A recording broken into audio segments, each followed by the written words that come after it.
বন্ধুরা, আমি সোমা বলছি, সোমা মুখার্জি।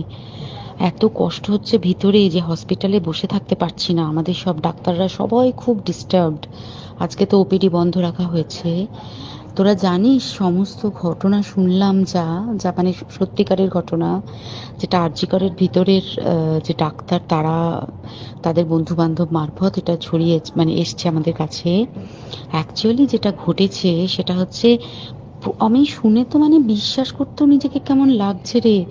প্রত্যেকটা আমাদের ওয়েস্ট বেঙ্গলের প্রত্যেকটা মেডিকেল কলেজে, বিশেষ করে কলকাতার সরকারি মেডিকেল কলেজগুলোর প্রিন্সিপালরা, ডিপার্টমেন্টাল হেডরা, প্রিন্সিপালরা বিশেষ করে, তারা পাশ করানোর জন্য স্টুডেন্টদের কাছে রীতিমতো টাকা নেয়।